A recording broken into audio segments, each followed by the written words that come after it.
పిల్లరా, మీ అందరికీ నా హృదయపూర్వకమైన ఏకూజామున షాలోం తెలియపరుస్తున్న తండ్రి ఈ దినమంతా మనందరికీ తోడయుడును గనుక ఈ దిన వాగ్దానాలను మనం తెలుసుకుందాం. తండ్రికి మహిమ.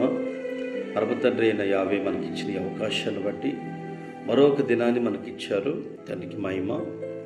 తీర్పురైన ఎలోహిం అంటే తీర్పురగా ఉన్నట్టు దేవుడు ఏమై ఉన్నాడు మనం ఒకసారి బైబిల్ గ్రంథం చూసినట్లయితే నిర్గమాకాండము 5వ అధ్యాయం 21వ వచనంలో మనకు న్యాయం తీర్చువాడు, మనం ఆరాధిస్తున్నట్టు పరలోకపు తండ్రి అయి ఉన్నాడు అని ఈ వాగ్దానం తెలియపరుస్తూ ఉంది. నిజంగా పిల్లలు, మనకు న్యాయాన్ని తీర్చేవాడు ఆయనే, మన పక్షంగా యుద్ధం చేయవాడు ఆయనే, మనకు తీర్పరిగా ఆయన మనకు సహాయం చేయవాడు ఆయనేనని ఈ అర్థం ఈ వాగ్దానం తెలియపరుస్తుంది. 51వ అధ్యాయము ఇర్మియా గ్రంథము 36వ వచనంలో మన పగ తీర్చువాడు ఆయనే అని రాయబడింది. మన శత్రువుల మధ్యలో ఆయన మాత్రమే పగ తీర్చుకుంటాడు, మన పగస్తులు ఎవరో లేరని ఈ వాగ్దానాన్ని మనం చూసాము. కీర్తన గ్రంథము 37వ అధ్యాయం 4వ వచనంలో మన హృదయవాంఛన తీర్చువాడు ఆయనేనని ఇక్కడ రాయబడింది. హృదయ ఆలోచనలు, వాంఛన మనకు తీర్చువాడు ఆయనే, సర్వోన్నతుడు మాత్రమేనని ఈ లేఖనాలు తెలియపరుస్తూ పిల్లల హృదయ ఆలోచనలు కానివ్వండి, హృదయంలో ఉన్న ప్రతిదీ కూడా తండ్రికి తెలుసట. ఈ హృదయానికి రోగం వస్తే దేవుడికే తెలుసు, ఎవరికి తెలియదంటే కనుక నువ్వు హృదయంలో అనుకునేది ఆయనకి మాత్రమే తెలిసింది. కనుక నీ అంతరంగంలో ఏమనుకుంటున్నావో కనుక హృదయ వాంఛ తీర్చువాడు ఆయనేనని ఈ యొక్క మాట తెలియపరుస్తుంది. కీర్తన గ్రంథం 17వ అధ్యాయం 15వ వచనం ఆయన ఆశలను తీర్చువాడు, ఆశగల ప్రాణాన్ని తృప్తిపరచువాడు మన తండ్రి అని యావేవని ఆయన మాత్రమే సృష్టికర్త అయిన తండ్రి మనకి చలవిస్తున్నాడు. తండ్రికి మహిమ. అలాగనే మన ఆశలన్నీ ఏ ఆశతో అడుగుతున్నారో అదన్నీ తీర్చగలిగేవాడు ఆయనే.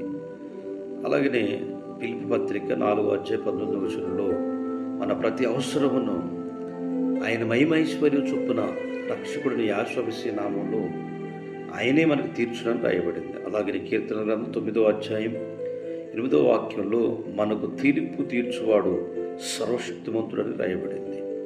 రోమపత్రిక 3వ అధ్యాయం 30వ వచనంలో మనలను న్యాయవంతులుగా తీర్చువాడు ఆయనే అని ఈ లేఖనాల్లో అన్నీ తెలియపరుస్తున్నారు. కాబట్టి తీర్పరిగా మనము ఆయన ముందు ముద్దాయిగా నిలబడ్డప్పుడు న్యాయవంతుడా, సత్యవంతుడా అని నిజాయితీగా ఉన్న బిడ్డలను ఆయన లేపువాడు. కాబట్టి ప్రతి ఒక్కరూ కూడా న్యాయపీఠం ముందు నిలబడి నువ్వెవరో, దొరవా, దొంగవా, లేకపోతే విషారివే, త్రాగుబోతువా, చదువాడువాడు ఎవరు నువ్వని ఆయన ప్రశ్నించక ముందు మనం అందరం పశ్చాత్తాపంతో రానున్న పస్కా పండుగలలో ముందుగా మనం అందరూ ఆయన సన్నిధిలో చేరి తీర్పుగా ఉన్నట్టు యావే తండ్రిని న్యాయవంతుడుగా మొదటి మాట పగ తీర్చువాడు ఆయనే, ఆశలన్నీ తీర్చువాడు ఆయనే, హృదయ వాంఛ తీర్చువాడు ఆయనే.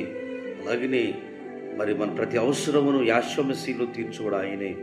మన మనస్సుకు ఏదైతే రోగం వచ్చిందో దాన్ని తీర్చువాడు ఆయనే.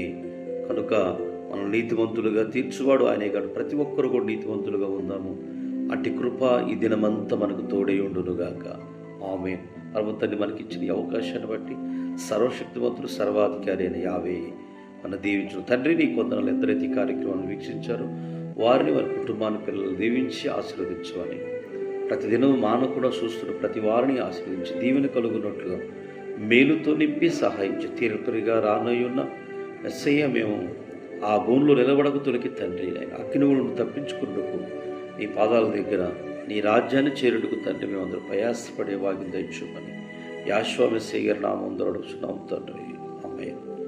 తండ్రి యొక్క కుమారుని యొక్క పరిశుద్ధాత్మ పరలోకపు యావే ఈ దినమంతా ఉత్సాహంగా వారి పుట్టినరోజులు, వివాహ వేడుకలు, అలాగే గృహ కొడుకులు సభలు జరిపిస్తున్న మీకు తోడై ఉండునుగాక. షాలోమ్ అండి అందరికీ.